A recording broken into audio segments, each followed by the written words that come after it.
Okay, so pretty much we're gonna leave off from where, or we'll start off where Ralph left off, which would be one of these Gnostic religions. The last of the one that's covered in the book is called Manichaeism, and it's pretty much kind of like every other like Gnostic religion. It takes a lot of like cues from what Jesus taught, and kind of throws their own special revelation spin on it. So Manichaeism actually was derived from a Persian man named Mani. He lived from about 216 to 277 AD. He called himself the Apostle of Jesus Christ. He's also known as well as the Apostle of Illumination or the Apostle of Light. He said that pretty much his revelation was that he would tie all of religion, all of the worldly religions together. That included like the ministries of Jesus, of Buddha, of Zoroaster, and all that. Pretty much taking like all the truths from them and like creating it into catering it into a sort of like universal religion for everybody. Like many Gnostic cults, there had to do a lot with like light and darkness, that humans were like had a little bit of both in, and we were constantly at war with that. And pretty much our whole purpose in life was to kind of push the darkness out of our lives and be more closer to the light. But like typical Gnosticism, like the darkness would be like things like marriage, eating meat, or worldly possessions and things like that. So like anything, like if you worked, you were a little like if you worked, you wouldn't work. You would quit your job and you would be closer to the light because of that, or you would not eat meat, dietary restrictions, or you wouldn't indulge in anything. Because the more you indulged in life, like worldly things, the more you were being enveloped by the darkness.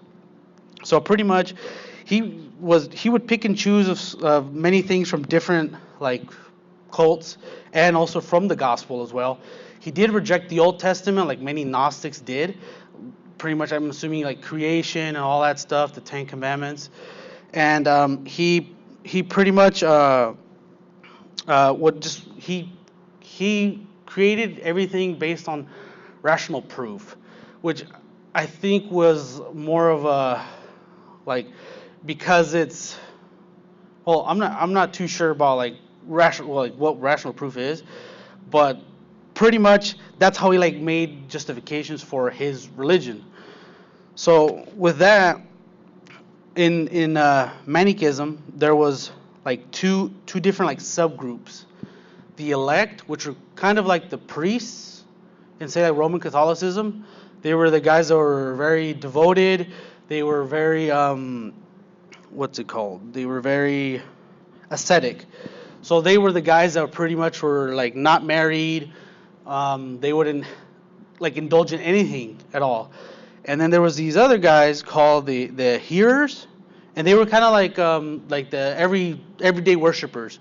They weren't held to that same ascetic, so they would sometimes indulge in things a lot in life, but their main purpose was to help the elect. They were kind of like their subordinates, I guess. So pretty much with that, Manichaeism was kind of a very zealous cult, and much like say Mormons and Jehovah's Witnesses, they would be very zealous in missionary work, and they'd be spreading out and they'd be the guys knocking on your little adobe house and being like, hey, what's up, have you heard of Manichaeism, we want to talk to you about it. These guys were pretty much their type of evangelizing way harder than anybody at that time. So pretty much with that, the church kind of dealt with them in the way every other heresy. They would go and disprove them, debate with them, and they treated them the same as every other Gnostic religion around in that time.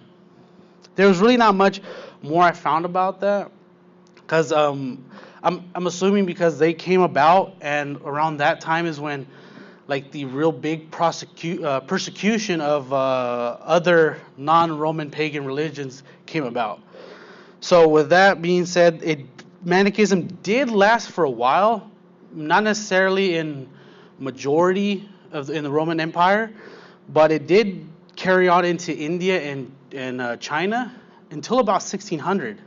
So it was around for a good while until it actually faded away. Like every cult that comes around, they can't stand the test of time because they're not of God, they're not of actual living revelation. So you just come and are stamped out just for history. So with that, we go into the next big and final persecution of the church, which is the reign of Diocletian, and where we see Constantine being raised up as Caesar and later Augustus of the West, and where we find a actual champion, you would say, for the church. So Diocletian pretty much seized power in 284 AD. He was a soldier. He was not of noble history or anything, but he did reform Rome. He did reform in sense politically, socially, and everything, and he established a kind of political rule that lasted about 1,000 years. So, and it pretty much, I think, was like the punt to like bring in the new age where the church would rule in Rome. So with that, he ended up creating the two-party, like a two-man sort of governing system in Rome, where he split up Rome into 12 dioceses. So there was like, say, East County, West County, and in West County there was an Augustus and a Caesar. Caesar being like the assistant to the manager, and the Augustus being the manager of the area. So he ended up being raising up Galerius as his Caesar in the east, and he in the west appointed Maximian and Constantine's dad, Constantius. So we see already right now that like where the Lord has like pretty much like started ushering in someone that was like kind of neutral with Christians. So Diocletian didn't in the beginning oppose Christianity. He was for like religious tolerance, but Galerius was very anti-Christian. He hated Christianity and was very pro Roman pagan like religion. So for a while there was the persecution did kind of taper off from Decius and Valerian's reign. It did taper off a little bit, but in about 297 he did start extreme persecution, and he did start with the Manichaeans. So he incorporated a law to where like any Manichaeism was not tolerated, and all Manichaeans would be put to death. So he went, and that's how they went about exterminating them from Rome. But with a little more being in Diocletian's ear, Galerius had him pretty much start persecution to the church again in 303 AD, and that's when we see that he pretty much created his 3 edicts, followed up by a 4th edict, to where like the persecution started heavy, and it was the heaviest in church history. So those edicts were that all the church buildings would be destroyed, all the Bibles were burnt, and all Christian worship was forbidden. Next, he put that all clergy would be arrested and imprisoned. All clergy were to offer sacrifice to the gods or be tortured. So it's kind of like hey, if you ain't doing this, we're going to rough you up and make sure you do it. And then the last edict was all citizens throughout the empire were to sacrifice to the gods and be executed if they refused. So this is when things started getting a little like troublesome, because it's like, if if we don't do this, we're gonna be martyred. Like we're gonna like die for our religion. But the most the blessing to me reading all this and like looking on like online and stuff was that even through this persecution, the church didn't fizzle out. On the contrary, God blessed everything, and the church just caught like fire, like a wildfire, and just started growing and growing through all this persecution, which is not something that I was aware of, which is just amazing because you see God's sovereign power there. Even though saints are being killed daily in the square in front of people, when they they would kill one, 2, 3 more would rise up professing Christ. So it's very like it was awesome to see how God works, even though man's evilness against the church would be oppressing for so many years. Like it didn't the gates of hell didn't prevail against the church. Like the church would not be ushered into darkness. Like the church kept growing and growing, which was amazing. So from there, we see that in the east, which is where Diocletian and Galerius were, it was very hard there. That was like everybody was dying daily. But in the west, Constantine's dad, Constantius, was he was cool with Christians. Like he didn't want to kill them. The worst he did was burn a couple churches, burn some books, rough up some guys, but he never really did kill anybody. The other guy, Maximian, which was he was not pro-Christian. He was killing Christians, but it was kind of like where we see like two sides kind of feuding a little bit. Like everybody would kind of like go to his side where Constantius was and kind of seek refuge. So there is one kind of excerpt here in the book where they do force a Christian man named Andronicus to eat meat and bread sacrificed to the pagan gods. And I believe it's like a public square or something. But pretty much they like hold him down and they start shoving it down his mouth. And he tells the guys this: "May vengeance fall upon you, savage tyrant, and you those who have empowered you to desecrate me with your unholy sacrifices. What you have done to God's servants will one day be revealed to you." Which they were not really happy about, like him kind of rebuking them in public and like wishing that on them, kind of like God's gonna sort you out sort of deal. And then pretty much they ask like, "Do you dare curse the emperor from whom the world has enjoyed so long and deep a peace?" And he pretty much like with like hostility says, "I have indeed cursed them, and I will do so again." Like he wasn't scared. He's like, "Hey, if you kill me, that's fine. I'll be in glory with God, There's no benefit for me." And then he ends with, "They are public enemies, drinkers of blood, and they have turned the world upside down."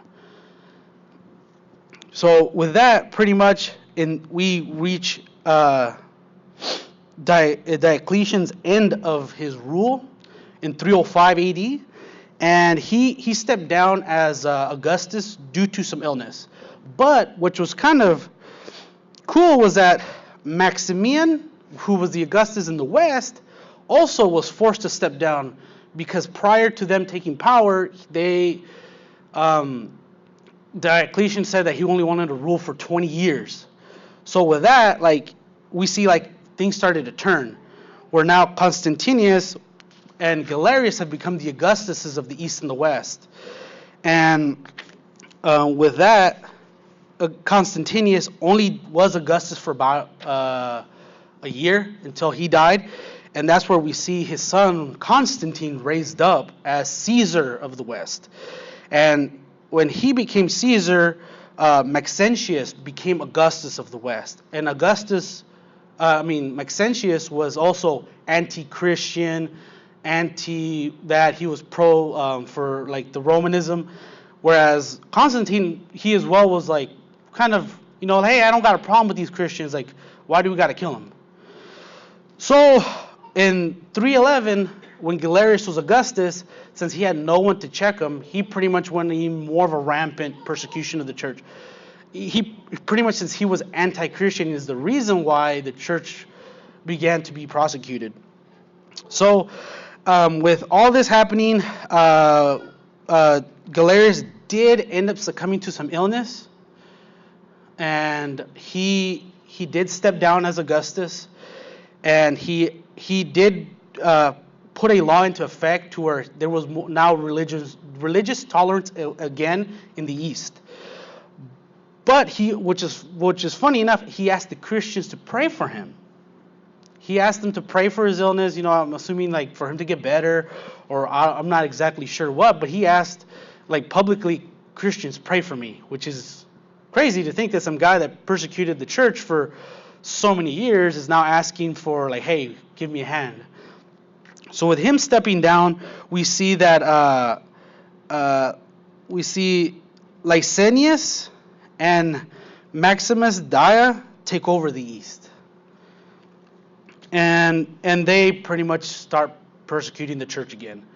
That just seems like what the trend is. These guys just come in, and once one guy lets up, the other guys just kick it right back into high gear, and they just keep persecuting the church. But through all this, the church doesn't fade away. The church keeps chugging forward, and not missing a beat.